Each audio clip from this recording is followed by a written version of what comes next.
Welcome to the show, everybody. My name is Mark Farzetta. This is the Farzy Show, presented by MyBookie, mybookie.ag. Dave Zangaro will be along in a little bit to talk all things Eagles. Yes, Jason Kelce. Yes, taking over for Jason Kelce. Cam Jurgens, not Dave Zangaro. Although he would also be an undersized center. Anyway, Dave, I'm going to ask him the question. The bigger question mark, Tyler Steen at right guard or Cam Jurgens at center, being that Cam Jurgens has to take over for a, Hall of Fame center. Some might have some questions there regarding Cam Jurgens. We'll get into that conversation. We'll get into the conversation of the franchise tags that went out yesterday. Antoine Winfield. Sorry, everybody. Sorry. I know a lot of people had their hopes up for the Eagles, but not happening. Also, Chauncey Gardner-Johnson. We'll get into that with Dave about a possible reunion with the Eagles being in the market to get a safety to patrol that secondary, along with Reed Blankenship and the combine. If there is one player in particular that jumped out to Dave Zangaro for the Philadelphia Eagles, here's a little bit of a spoiler. It is a cornerback. It is a defensive back. It hasn't gone well for the Eagles when drafting defensive backs, really, the early goings of the draft, especially in the first round. The last time it happened actually was Lito Shepherd. And then they were supposed to get the steal of the draft in Sidney Brown. And that unfortunately didn't happen. It was not the steal of the draft, to say the least.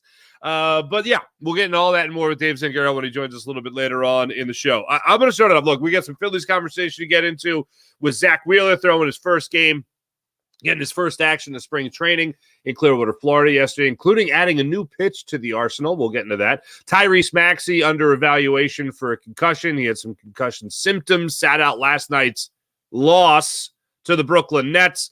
We'll get into that as well. But I want to start it off with this. Have you seen this photo?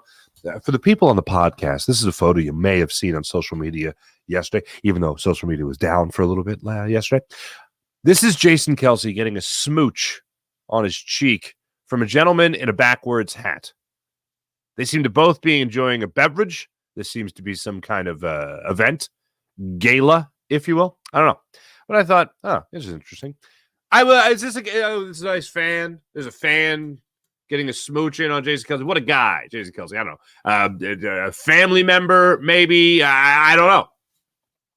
So who is this guy? So finally, there was this big post that was put up. And I was like, I could read about, okay, what's going on here? I'm sure it's something great that Jason Kelce did. Oh my goodness gracious. It was amazing. If you haven't read the story yet, if you don't know who this person is, Joe Opella is a trainer for the Philadelphia Eagles. And all throughout Jason Kelce's career, he wrapped his ankles, he wrapped his hands, they became close friends. And Joe was telling this story on his post in social media about how he got diagnosed with cancer. And he had to miss Jason Kelce's last game in Tampa against the Bucs. So he didn't get to tape Jason Kelce's hands, didn't get to tape his ankles. So Jason Kelce, as it would turn out, followed suit with their friendship and volunteered his ankles to be taped one last time by trainer Joe Opella, who had to miss that last game due to a chemo treatment.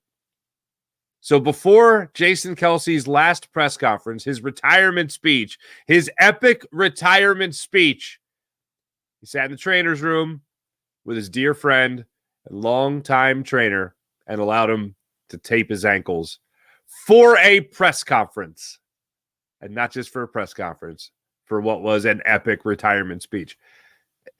Joe goes on to talk about in the story about how they were at each other's weddings to help define the closeness and the bond between these two people. How Jason Kelce would call Joe just to check up on him, see how he was doing with his treatments. Jason Kelce would volunteer his shore house if Joe just needed to get away, get his mind off things, get in a new setting, and just relax. That's the kind of person Jason Kelce was. They would crash on each other's sofas some years ago. That's the kind of person Jason Kelce was. Those stories, just when I thought I was going to be done welling up over Jason Kelce and the career and the memories he created in Philadelphia, Joe Appella goes out there and puts one more story out there that goes, all right, I'm not going to do it. Not going to cry. I'm not going to cry. But it's one of those things where, I don't know if you guys are like me. I think everyone's with our attention spans nowadays. You're scrolling through your phone, you see this picture, and you go, oh, okay, I'll read about this, whatever this is. I'll keep reading. I don't know, keep scrolling, look for another story, whatever. And then finally, somebody posted the actual story next to it. I went, oh, I can read. Okay, I'll read this now, right now. And it's a long story. And, big post, So I, open it up. I was like, wow, there's a lot going on here. And I read the whole thing, and it's just a beautiful tribute. It's a beautiful tribute from someone that knew Jason Kelce really well on a personal level and knew what kind of person he was, obviously off the field. And you'll hear that phrase. You'll continue to hear that phrase whenever we talk about Jason Kelce for forever. On the field, Hall of Fame guy, but Hall of Fame guy off the Hall of Fame talent on the field, Hall of Fame guy off the field. I got a call yesterday. I won't say from who, but someone else in the media that was just like, dude, I can't believe the amount of emotion I'm experiencing just over this. I cannot believe it. And it's like, he's like, are you welling up? I was like, I got teary-eyed. I'm not afraid to admit it. I'm an emotional man. I come from an emotional people. I'm not a bit. Yeah, it seemed to get. I saw my old friend John Ritchie, as a matter of fact, tearing up on WIP about it, and just be like, I can't explain why. Oh my goodness, yeah, it got a lot of us. It's one of those things that will really, really feel weird when training camp or OTAs start and Jason Kelce's not there. That will feel really weird, really weird. So I just wanted to make sure you guys knew that story. If you haven't seen that story already, it's a thing of beauty. It's an absolute thing of beauty. Dave Zangaro, when he comes on with us, will help us with the transition away from Jason Kelce for the Eagles, an X's and O's factor, not necessarily an emotional factor. Dave will give us his thoughts as well on the retirement speech. One thing that jumped out to Dave is something that certainly jumped out to me is when Jason Kelce's agent said, you have no idea how great this is. You're going to be a perfect fit for the city of Philadelphia. Truer words have never been spoken. That certainly jumped out to Dave, so Dave will talk about that. Also, as a guy, now Dave, interesting. He covered Jason Kelce and the Eagles for 2 years. Then he had a great job opportunity in Houston. Went to Houston and then covered the Texans for a couple of years, then came back for Jason Kelce. And one of the things Dave highlights is just how great Jason Kelce was after the age of 30. Like, got better. It got better after the age of 30. That's not supposed to happen. You're supposed to peak at like 26, 27, 28, 29. Then 30, it's all supposed to crash and burn.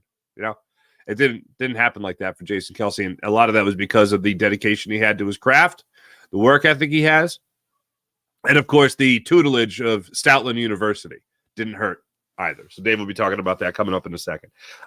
Let's move on. So Sixers lost last night to the Brooklyn Nets. Ben Simmons still not playing for the Brooklyn Nets. And here's what went down. Sixers were up 8 points with about 9 minutes left to go in the fourth quarter. Then blew it. Kelly Oubre had 30 points in this game. Tobias Harris, another night, he didn't really have it for the Sixers. Turnovers galore, unfortunately, in that fourth quarter as well, led to the Brooklyn Nets beating the Tyrese Maxey less 76ers. Now, that's what happened, but it's not the lead. The lead is Tyrese Maxey. Okay.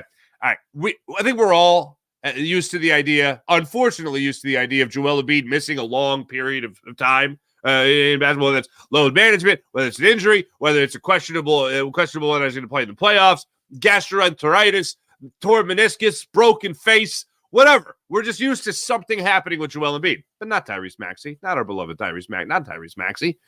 So in the win in Dallas against the Mavericks, Tyrese Maxey fell to the ground, I believe in the third quarter, hit his head on a player's shin, left the game, came back.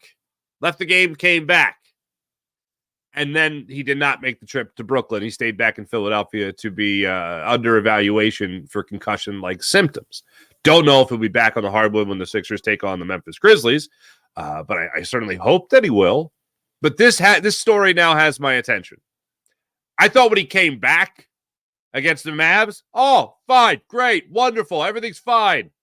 And then missing last night's game certainly has caught me a little off guard.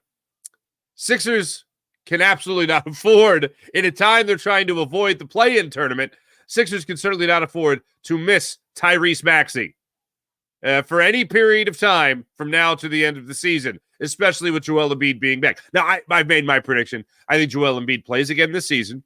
I think the trade deadline moves have certainly led you to believe that.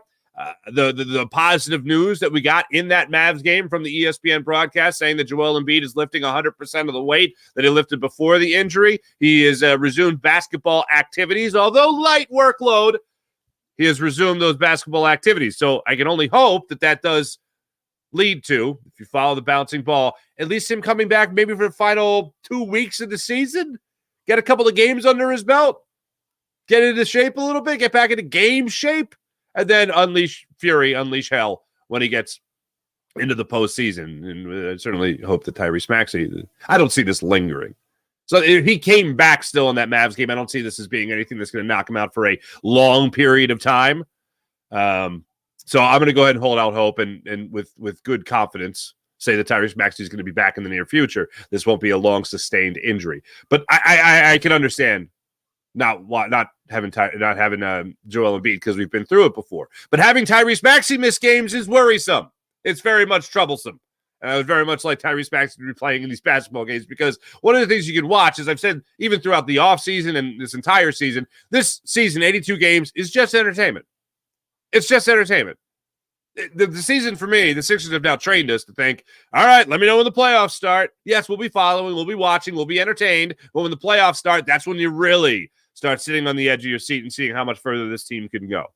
Without Joel Embiid, the focus shifts to the maturation process of Tyrese Maxey, which has been pretty damn fantastic to watch throughout this year, especially with Joel Embiid being out. He's averaging 27.5 points per game as opposed to 25.5 points per game that he had with Joel Embiid in the lineup. So you're seeing him take that step forward. And then the most general brush you could paint, which is still significant, the fact that he made an all-star team this year. Pretty special. So I would say the maturation process has been pretty fun to watch throughout this year. Harris has been, well, more consistently not good, especially in the month of February where he averaged about 15 points per game. Had those 2-game stretch where 28, 30 points. That's nice. You can see that a little bit more from Tobias Harris. And then a little bit of a wall yesterday against the Nets. That's not as fun to watch as Tyrese Maxey progressing. Kelly Oubre can go off, fine. Kyle Lowry can hit a shot from damn near the half court with time ticking off the shot clock as he did in the second quarter last night. I'll take it. But good Lord, can't watch that for a long period of time. So I hope when they do face the Memphis Grizzlies, they got Tyrese Maxey back in the fold. One more non-football thing before we get to Dave Zangaro. Zach Wheeler pitched in spring training yesterday. It was the first time he pitched since signing his 3-year extension, $126 million. Good God, man. I didn't realize that Zach Wheeler had been working on a splitter. Now, he pitched 2 innings yesterday, 30 pitches, gave up 1 run, gave up 2 hits. But I didn't realize he had been working on a splitter. And I was reading the story by Corey Simon, also NBC Sports Philadelphia. And Corey Simon put out this great story about how Zach Wheeler was throwing BP. And he said when he was working on his splitter, he was trying to slow his arm motion down to throw that splitter. And Kyle Schwarber said, this is a dead giveaway. This is a dead giveaway. This is telegraphing. This is tipping your pitch. You're slowing your arm speed down. And Zach Wheeler's like, oh, okay, thanks. So he started throwing a little bit harder. One result when he threw it twice of the 30 pitches he threw yesterday. One result, a swing and a miss. Nice. Second result, backstop. Okay, so not so great. Still a work in progress. This is what spring training is for. But one of the interesting things I took out of the piece from Zach Wheeler addressing the media yesterday after the game was not only was he working on it, not only was Kyle Schwarber helping him not tip the pitch when he wanted to throw it, he was saying that this is something that he hopes puts him over the top to be a Cy Young winner in the upcoming season. Go for the gold, baby! Look, I know the individual accolades, sometimes people scoff at that. It should be all about the team winning. You're right. It should be all about the team winning. But if he's a Cy Young Award winner, that kind of helps the team win. It's like people that would get pissed off at Joel Embiid for wanting to win Defensive Player of the Year or MVP. It's not about that. It's about yeah, but if he's that good, then that means you're going to win. That means you're winning games. Obviously not in the post. I'd like him to be a postseason MVP. That'd be nice too. That means you're winning games in the postseason. Yeah, I have no problem with Zach Wheeler saying that. I think we all want that. And by the way, if you're going to be making the highest average annual salary ever, for a pitcher, then yeah, I would say make it as worth it as possible, and a Cy Young Award would do it. So I got to thinking that we're thinking about Zach Wheeler and throwing the pitches, and we're thinking about Aaron Nola getting re-signed, right? And, thinking about Ranger Suarez and guys like Taijuan Walker and Christopher Sanchez maturing and all that stuff. So you got Wheeler inked, you got Nola inked, Ranger Suarez pennies on the dollar, pennies. You know what I'm saying? And then you want to add Blake Snell to this already aside. Okay. All right. So it got me thinking. All right. The last time the Phillies had the 4 aces, or even close to this would be a 3 ace situation, and then we see how Ranger Suarez does throughout the season, all that stuff. That's interesting. The last time they had all these arms, it didn't work out so great. It wasn't great. It was a bad ending. It was a horrible ending, as a matter of fact. So what can happen? They go out and they get Blake Snell, and they add him in this rotation. It's not about out-slugging teams anymore, which it's been. Look, Wheeler and Nola, Wheeler's been far more consistent. He's been far more consistent than Aaron Nola, as we know. But if those guys can click it into high gear, they're dominant in 1-2. Bring in Blake Snell. You have Ranger Suarez in the mix. Taijuan Walker. It's still insane that Taijuan Walker won so many games as he did last season. And then also have a guy like Christopher Sanchez that can throw pretty damn well for you. A guy that the Phillies also have a lot of confidence in. Another guy that's also been working on pitches in the offseason. This could be a pretty special year. And I got high hopes for this Phillies season. Shout out to Harry the K. I think this lineup is going to be awesome. I'm looking at last year versus this year. To have Bryce Harper be able to start out not only in the lineup, but also at first base, you already have a better first baseman than you did in Rhys Hoskins. You have the outfield help in Whit Merrifield as well as the infield help. You're going to be able to spell Kyle Schwarber in left field. Brandon Marshall will be back. Your outfield is going to be pretty set. I'm just, the arms alone should be enough to get you excited about this season. And then the addition of Blake Snell, the possible addition of Blake Snell, getting pretty excited. And I don't see Trey Turner struggling nearly as much as he did through the first 4 months of the season for the upcoming year as he did last year. So I am excited as all get out when it comes to the Philadelphia Phillies and what they could be bringing to the table in the not-too-distant future, ladies and gentlemen. Before we get to our friend Dave Zangaro, NBC Sports Philadelphia, let me tell you about the great people at the Game Time app. Want to go to the game? Want to go to the concert? Want to go to the big event? Want to go to the comedy show? Get your tickets by using the Game Time app. That's right, the Game Time app. Create an account on the Game Time app. Download it to your phone. Create an account. Use promo code Farzy. And you get $20 off your first purchase at the Game Time app. How about that? How about the Game Time guarantee? You find tickets in the same section or row for less money on another ticketing site, another ticketing app. They'll get you back at 110% of the difference. That's the Game Time guarantee. Plus, last-minute ticket deals, flash ticket deals, even ticket deals for an hour after the event starts. So you might miss the opening act. Whatever. You get mega huge Kajunga savings on the Game Time app. Download the Game Time app to your phone. Use promo code Farzy when you create an account and get $20 off your first purchase. Without further ado, let's jump into a little bit of free agency. Obviously, Jason Kelce's retirement speech, as well as the combine and what the Eagles could be doing for the rest of this offseason, as well as the latest on Fletcher Cox with Dave Zangaro. And joining us right now, the Rothman Orthopedics guest line, our friend from NBC Sports Philadelphia, sort of fresh off the combine, more fresh off covering Jason Kelce's retirement speech. So we'll get into it all with our friend Dave Zangaro, NBC Sports Philly. What's going on there, Dave?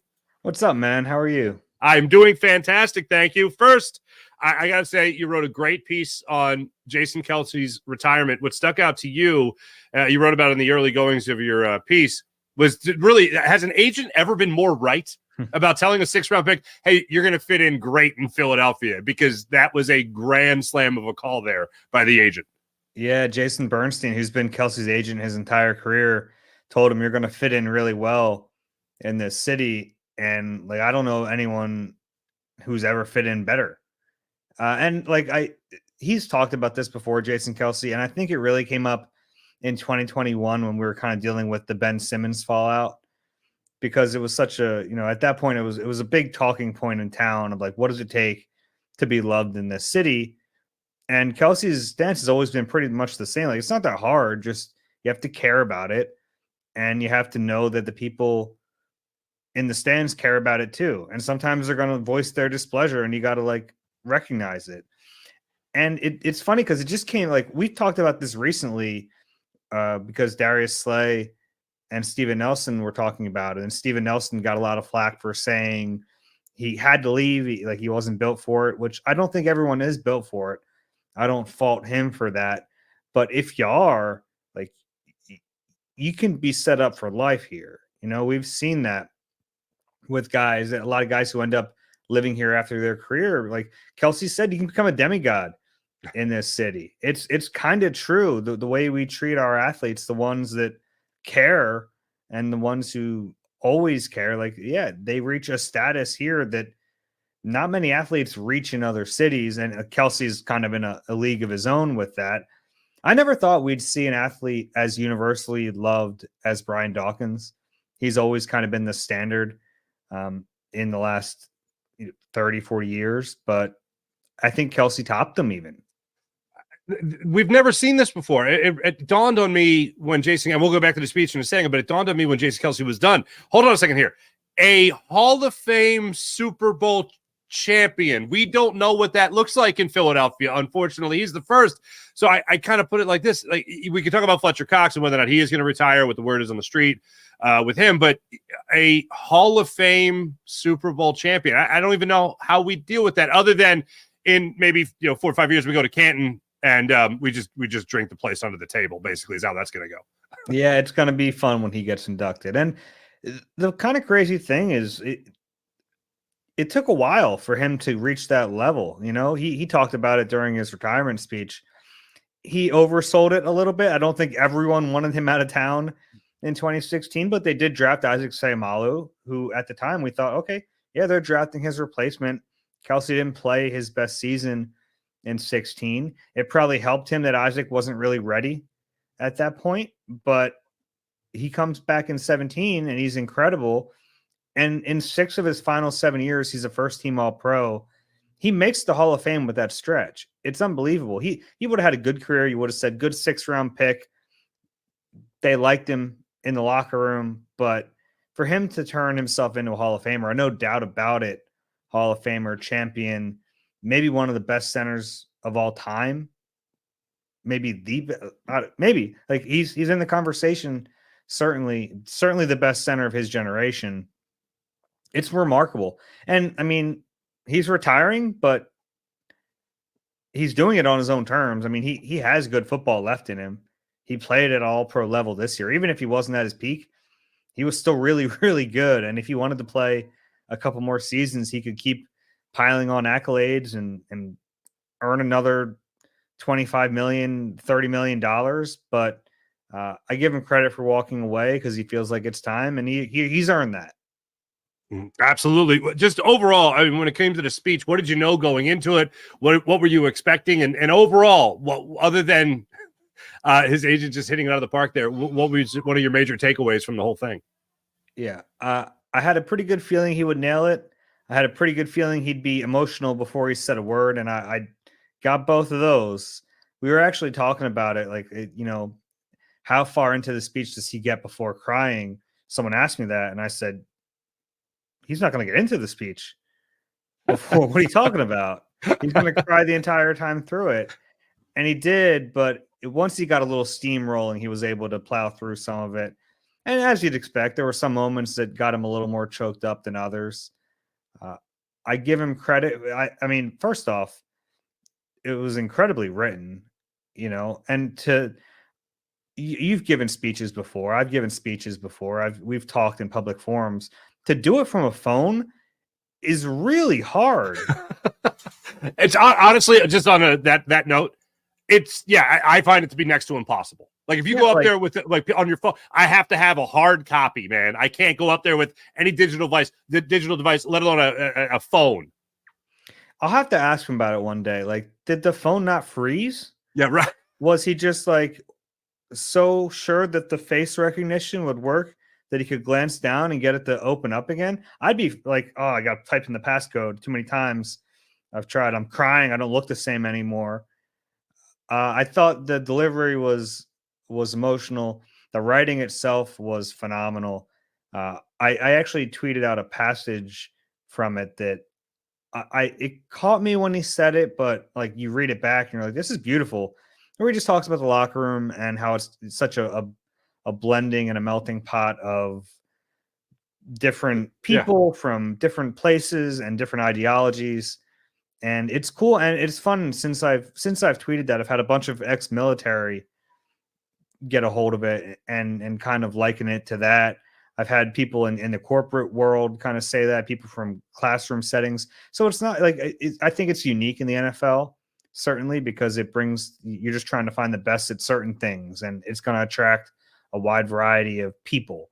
But there are other places where that's true, and I found it really cool. And military, I think, is one of them where I think there is certainly a blending there, and that's been cool to see people relate to it in different ways. But yeah, the whole thing together I was very impressed by it. I thought he pulled it off, which is a tough thing to do, is to talk by yourself for 41 minutes, to know that thousands of eyes are on you, millions of eyes are on you, and you're just there by yourself. And it's tough to watch in the crowd too, because you're like, man, like, I hope he gets through this. You can't help him, aside from PR throwing him a towel. There's nothing you can do. You just got to let him get through it. And he pulled it off, because of course he did. Yeah. And one of the things I was waiting for, I wasn't betting on it to happen, but one of the things that crossed my mind was, at one point, he's just going to throw the phone away and be like, that's all I got, guys. Any questions? So on that note, like, did you expect? We did know, so we knew going in that there would be no questions. Okay. That I was going to ask. Okay. That. Okay. And honestly, after 41 minutes, I don't know if we would have had any questions. Like, what else? He just let his heart out for It would have been a first in Philadelphia history. Any questions? Nope. Thanks. And it was such a Kelce way to end it. He finishes this eloquent statement. He goes, that's all I got, and gets up. It was perfect. Every hand, walks out of the room. I am in no way petitioning that there should have been questions or anything like that. I just want to make that clear. It was perfect. But I was just curious if you guys were told that ahead of time. So you were. Yeah, okay. We knew that he wasn't going to take questions. Look, obviously we got the combine a little bit here, but where do the Eagles go from here? The center position, obviously we could look at Cam Jurgens. If I had to break it down, I don't know how you feel, but I was talking on the show yesterday about how I think the bigger question mark is more Tyler Steen at the right guard spot than Cam Jurgens necessarily taking over as a center. How do you see this offensive line coming together in the post-Kelce era? Yeah, I think I agree with you. Cam Jurgens was okay at right guard. I don't think he was great. I thought there were some rough moments, but I'm also not going to judge him as a center by what he did at right guard. They didn't draft him to play right guard. They played him there because they had a spot open, and he was in year 2, and they figured, well, let's put him there. He's a center. They drafted him to play center, and he has enormous shoes to fill.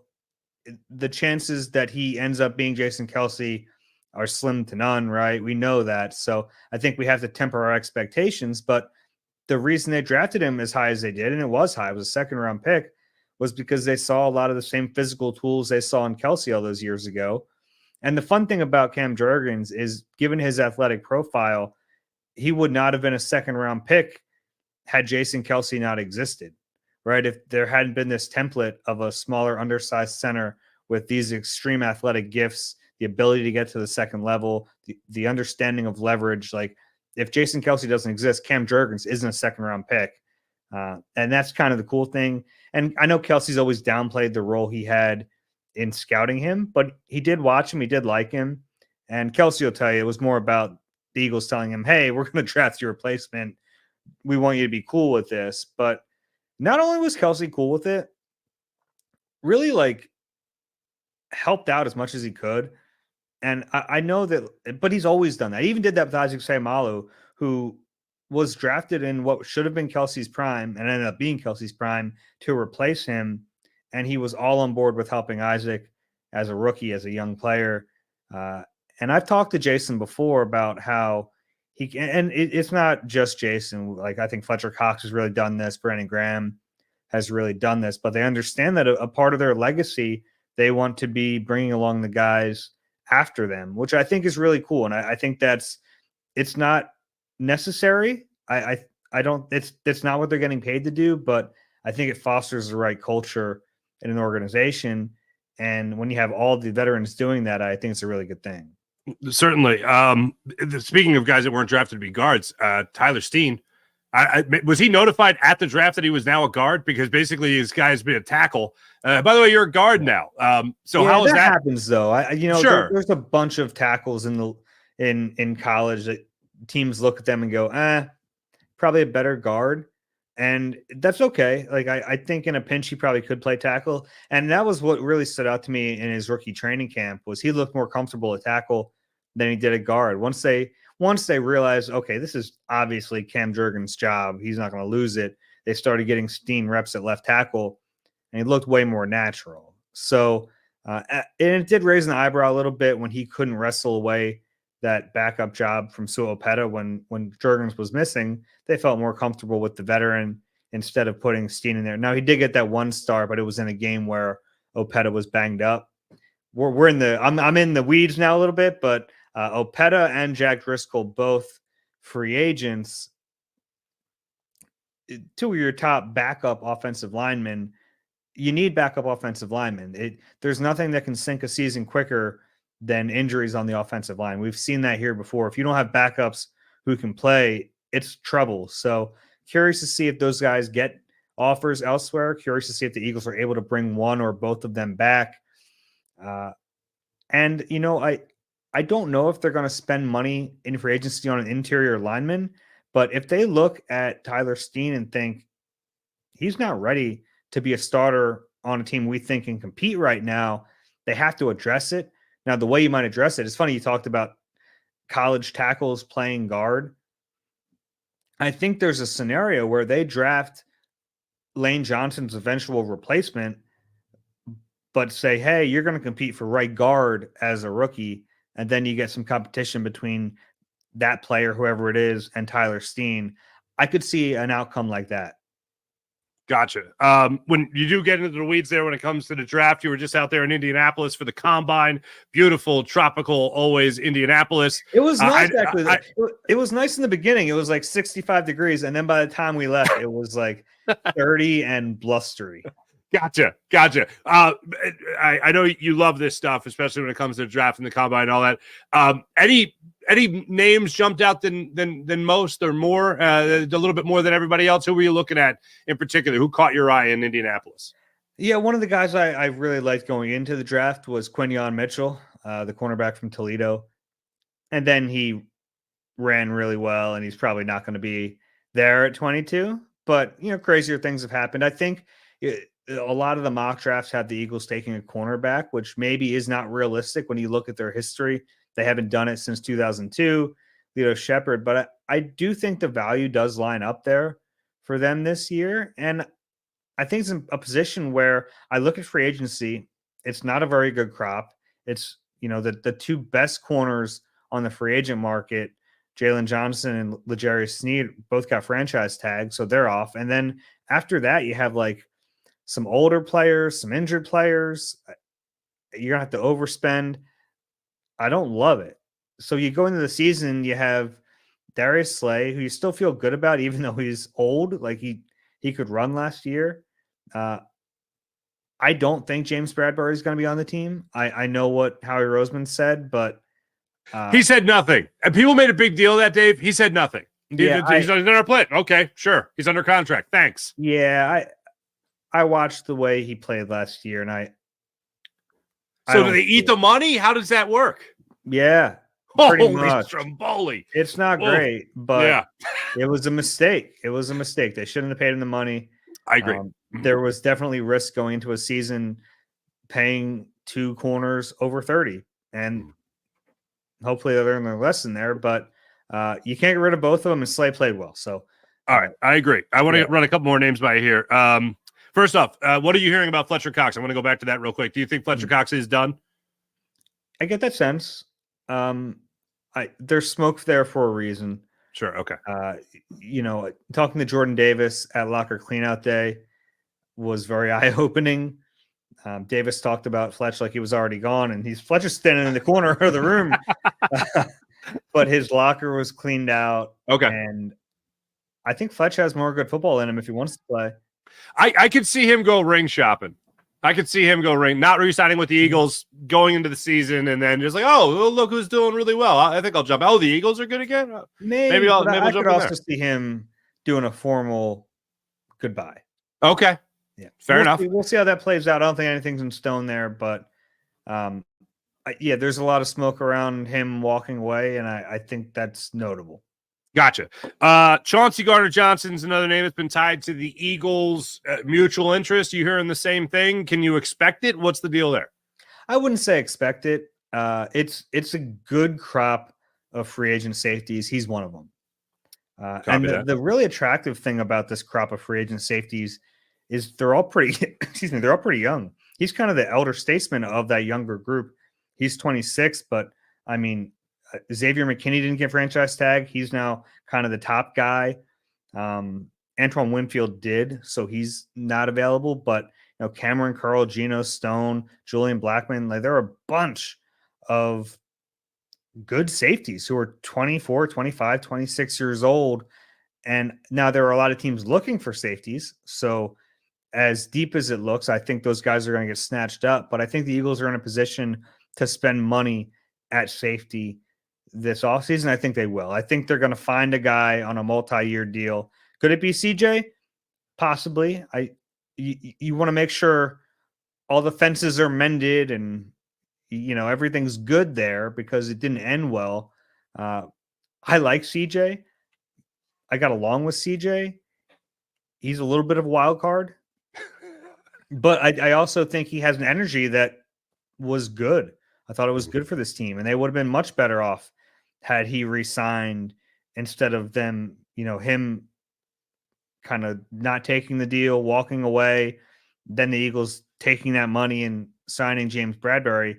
I think they obviously would have been much better off had they been able to come to a deal with CJ. I only have to ask you about this because I mentioned earlier in the show there was a report that wasn't ruling out the Eagles in the Saquon Barkley sweepstakes. I went ahead and ruled it out. Are you doing the same thing? It doesn't make sense to me from their perspective. I was hoping you'd tell me I was wrong, but yeah. No, I mean, it's not happening. It's not happening. It doesn't. It would completely buck the trend of everything they've done with running backs for a decade. Good player.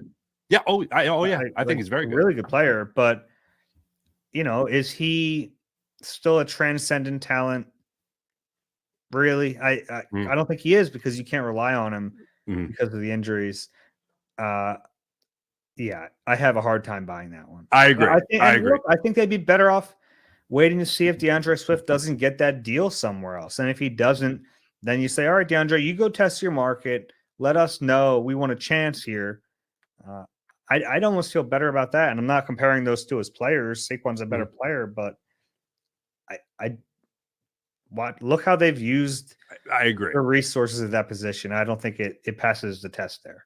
I was looking at the report and I just went, that's cute. That's like the thought I had. I was like, oh, that'll get a couple of clicks for them. Good for them. Yeah. Dave Zangaro, NBC Sports Philadelphia, Eagle Eye podcast as well. Make sure you check him out. And Ruben Frank on NBC Sports Philadelphia, doing a fantastic job as per usual. Great to have you back in Philly after your time in Indianapolis. Any off-season trips, Dave? Where are we headed? Where are we going? I don't have anything planned yet. I have to figure it out. Yeah, I want to do some kind of trip. I feel like I've just been behind on planning. And now free agency's about to start. I'm going to get more behind.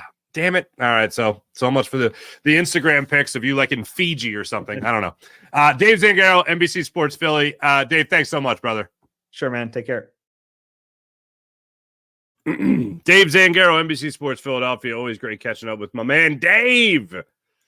Yeah, Dave, Dave's funny. Like, I'll just like in the off season be, scrolling through Instagram, whatever. And then there's like Dave holding an alligator. Like, where the hell are you? It's like, oh, New Orleans. Oh, okay. Anyway, the Saquon Barkley stuff I did not mention earlier in the show. I meant to mention earlier in the show.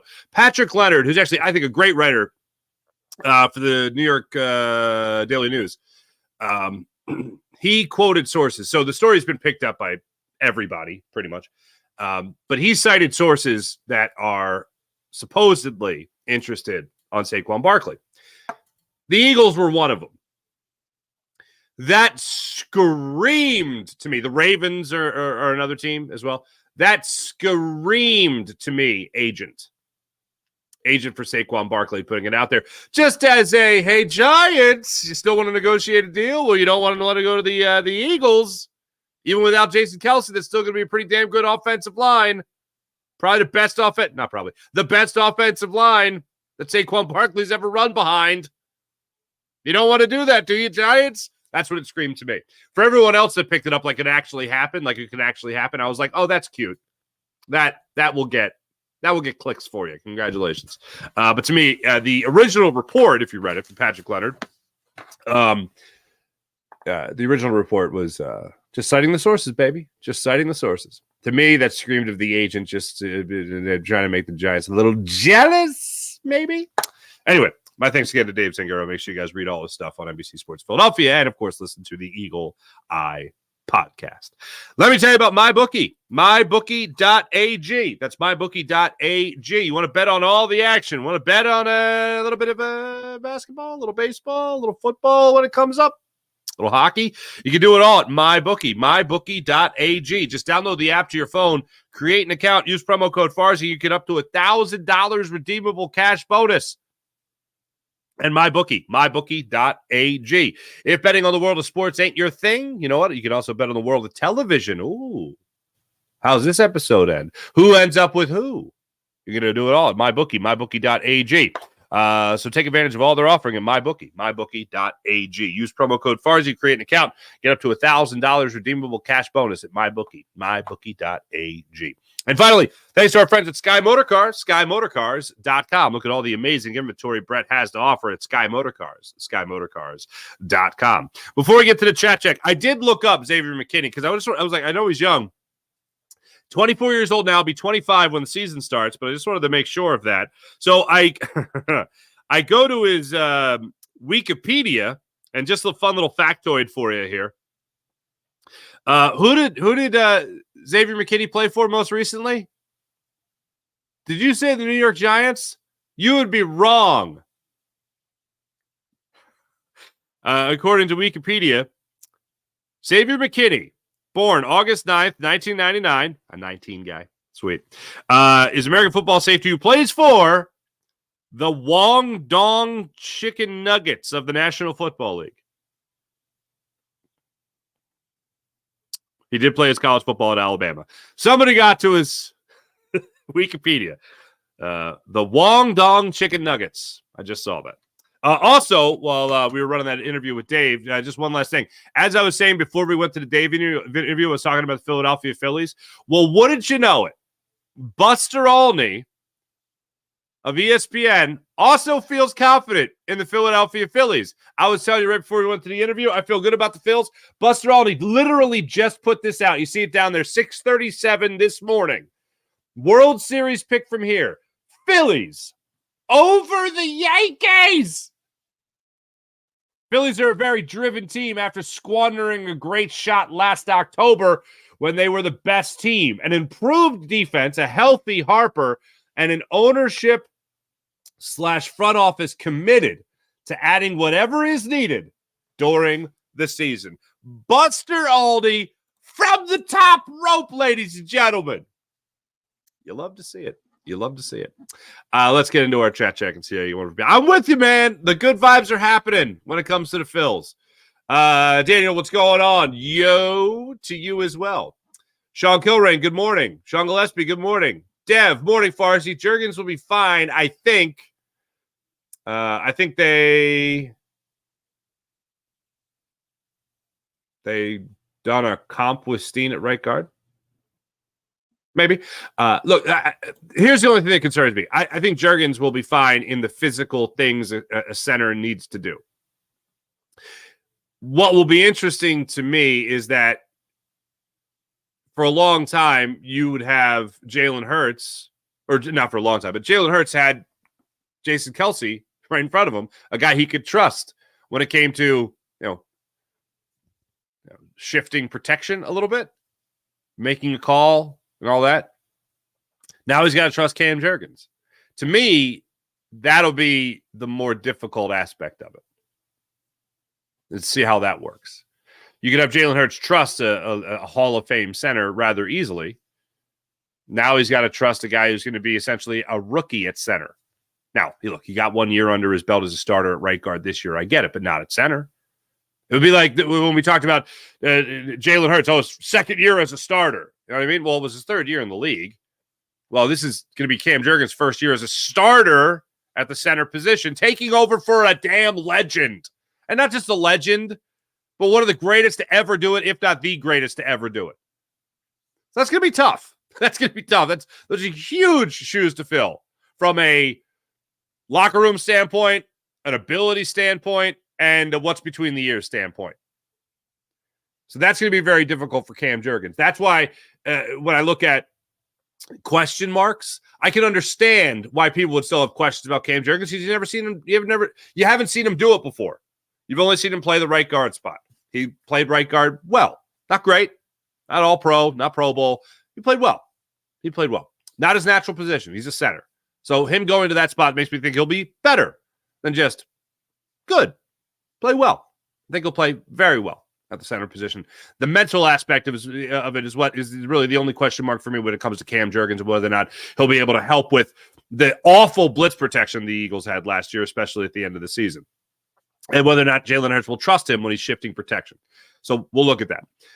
But when it comes to the physical ability and everything else, Tyler Steen, to me, is the far bigger question mark than Cam Jurgens, if that is who the Eagles are going to go with the right guard spot when the season starts. And all signs point to that's exactly what they're going to do.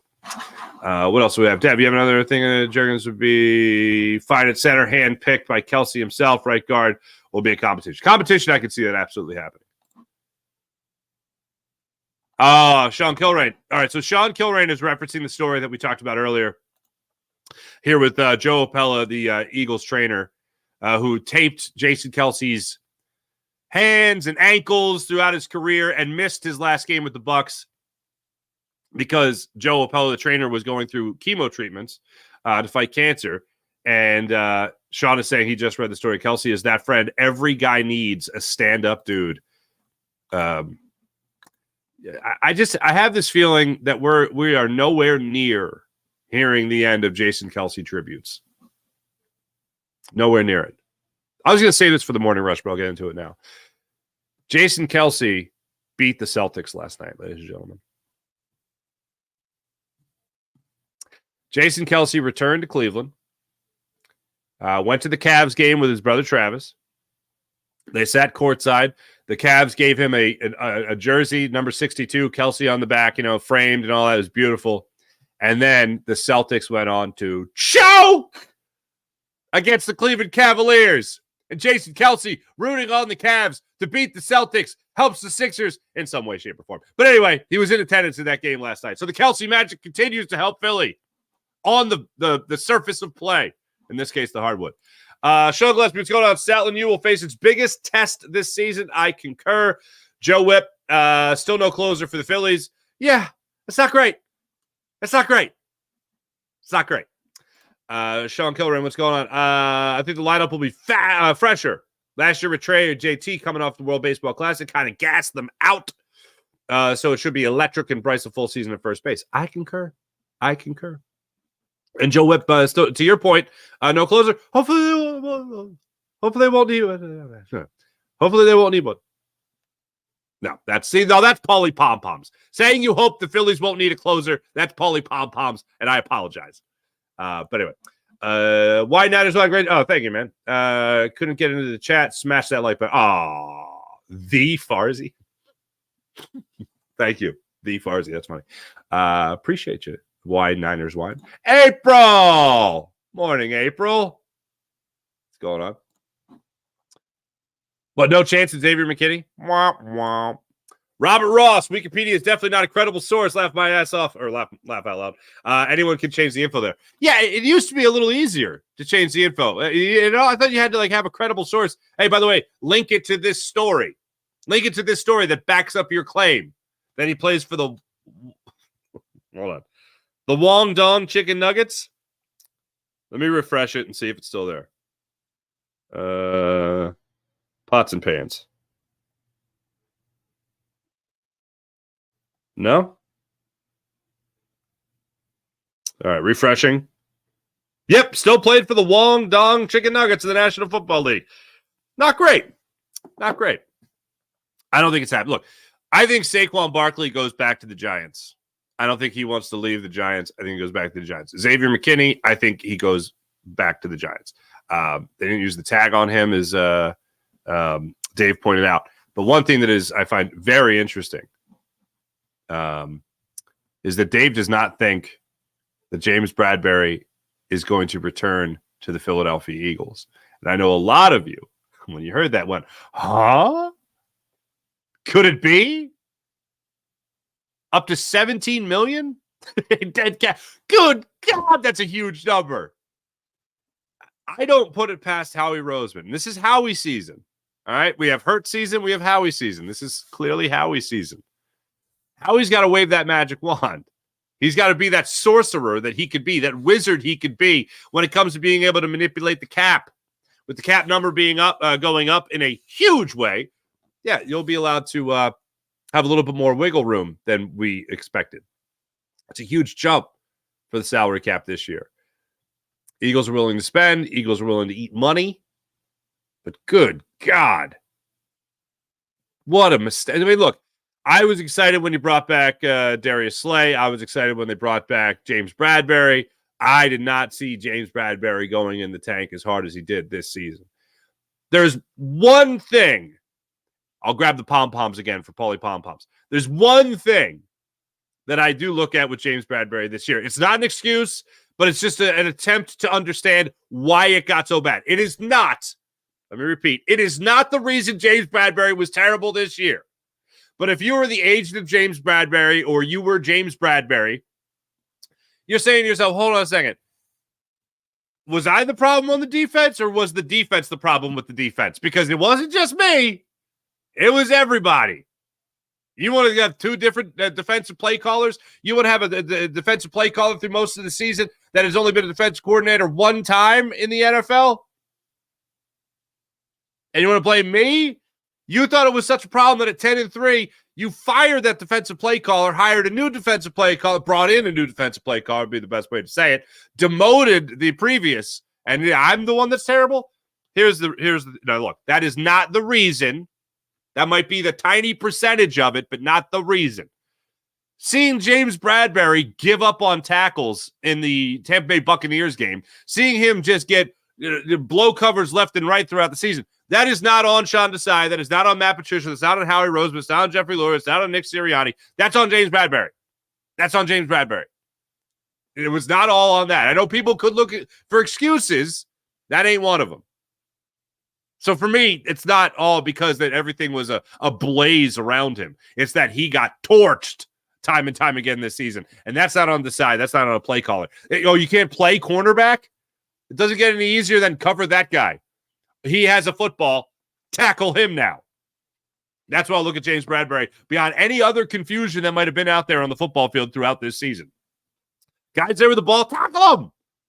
I thought the other guy had him. That was right in front of you. Get him. That's my problem. That's my problem.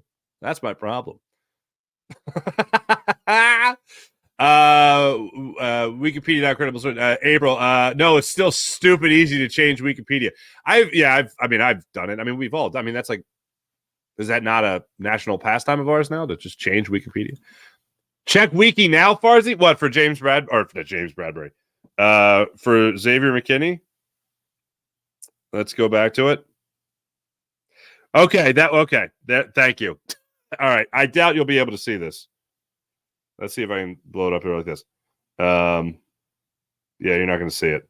All right. Wine Niners wine. I'm just going to credit you. Xavier McKinney is an American football safety who plays for the Farsies of the National Football League. Thanks. I'm going to go ahead and a screen grab that. Thank you very much. Appreciate that. Ridiculous. What's up, Ridiculous? Good morning. Bradberry is probably a Russian spy. Wouldn't rule it out. Wouldn't rule it out. Ooh, Sean Kilrain. That holding call in the Super Bowl is in his head. James Bradberry's head, that is. Maybe. I always try, and that's a great point, because I had to put myself in that mindset, Sean. That's a great point. If you're James Bradberry, not only are you going, well, the whole defense sucked, but it is in your head probably that, hold on, I got called for that. We were so close to winning a Super Bowl, and I got called for that. Why Niners wine? You're welcome, brother. Thank you very much. I appreciate that. Yeah, look, the Eagles need. I think at this point they have to move on from James Bradberry, and people made a big deal. We talked about this on the show when Howie Roseman talked about James Bradberry. He said nothing, ladies and gentlemen. I know everyone was all up. Oh, Howie Roseman backs James Bradberry. James Bradberry is in our plans. Howie Roseman, James Bradberry is in our plans. He said nothing. You file that right under, he reported the news. It's very simple. Do I still have that clip in here? I think this is it. I'm going to see if I can play it for you guys again. He just reported the news. James Bradberry in your plans? He's under contract. That's all. Not, oh, we love James Bradberry. James Bradberry is so great. Everything James Bradberry is great. We feel he's going to have a bounce back year. We threw a lot at our defense this year. We confused things. There's bad communication. James Bradberry's in our play. What? No. He didn't go on this beautiful tangent about how great James Bradberry is. He just said what was true. I think this is the cut of Howie Roseman talking about. I think he's an outside guy. I think when you look at the James Bradberry, inside or outside cornerback, how he sees him play, this is what he had to say. I think he's an outside guy. I think when you look at the skill set there, I think that that was one of the positions that as we got into the summer, we kind of knew we needed some depth there. We gave some guys opportunities to do it. I got to do a better job of bringing in more guys to be able to play that position. I think that's one area that kind of you felt like in August maybe we needed to add. So we tried some guys. But when you look at JB and his history and his success as an outside corner, to ask him to do something, which is really a different position, is hard. And he remains part of your plans? Yeah, he's under contract, part of our plans. All right. I know it was the last question. I know people love jumping on that last one. I know it was the last question, but he's part of our plans. That was beautiful. But he remains part of it. Yeah, totally. He's not part of the plans. I was really I'm not saying Keely Ringo is going to be a 10-time All-Pro or anything like that, but I liked what I saw. Even Eli Ricks, who for the most part did not impress this season, had his moments of impressive. Against Tyreek Hill in the Dolphins game, good God. He was great. Playing in the slot, absolutely phenomenal in that game. Showed a flash or two throughout the season, that being the biggest flash that he showed in the season. Seeing a guy like Keely Ringo get more opportunities, especially with other guys going on the mend. Darius Slay at the end of the season, they're going on the mend after he had his knee surgery. I want to continue to see those guys grow. I also want to see them add. I need proven commodities. Because look, here's the thing. Jalen Hurts has a MVP caliber season. Think if you finish in second in the running up, you could say caliber, not MVP, but caliber season. And then this year was terrible. It wasn't all bad. I've mentioned it many times. Going into that San Francisco 49ers game, not only were the Eagles number one seed in the NFC, but they also had a MVP favorite at quarterback. MVP favorite at quarterback in Jalen Hurts. And then it all crashed and burned. You can't have 2 years like that in a row. And to be honest with you, I never felt like throughout the season that Jalen Hurts got back to that level of play that he was at the previous season. I mean, granted, it was a pretty high level, but I was hoping that was going to be the status quo. Just a guy that was always going to be in the MVP conversation. This year, he got back in the MVP conversation and then got out of the MVP conversation. But for me, it's got to be about turnovers. You can't turn the football over the way Jalen Hurts did this football season. You can't do that. And Kellen Moore, as we know, is going to be airing the football out. He's going to put that precious pigskin in peril, and Jalen Hurts has to make the right reads, make a good throw, and capitalize on the opportunities that are going to be given to him. A little bit of a concern, but at least now you have a guy calling plays who's got 5 years of experience doing it. Not only has he got 5 years, he's got 5 good years, including being number one in the NFL in offense. That's impressive. That's a nice resume to bring to the table. Certainly better than I've never done this before, Brian Johnson. I don't know what I'm doing. I don't know what's happening. So I'm hoping this is something that's going to help Jalen Hurts. But overall, on the defensive side of things is where I think the Eagles need to plug a lot of holes. Offensively, I think a lot of coordinators would love to come in and take this job. Defensively speaking, Vic Fangio wants to be close to his family. The geographical location of the Eagles helps them get the guy that they want, and Vic Fangio. That's not exactly a brag. It's not like Vic Fangio is coming in here because he, really wants to work with Nakobe Dean. You know what I'm saying? They're going to do things to make sure that this works. And I think one of the things they're going to do is add depth at the cornerback position. I think they're also going to bring in a safety of some kind of note, whether that's Chauncey Gardner-Johnson, whether that's Xavier McKinney, who knows? But they're going to do things to bolster this defense. Hey, that's the show, ladies and gentlemen. Thanks for watching. Thanks for listening. My thanks to my friend Dave Zangaro, NBC Sports Philadelphia. Make sure you guys are following all things Dave Zangaro on his social media at DZangaro NBCS. Thanks for watching. Oh, wait, hold on. A couple more comments I want to try to get in here. Oh,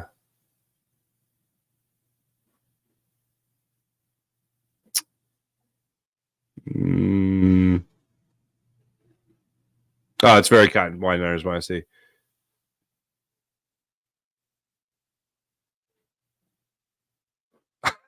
Joe Whip, that holding call still being in his head. Pathetic call. I thought he was calling Bradbury pathetic for a second, but no. But yeah, pretty wild. Pretty wild.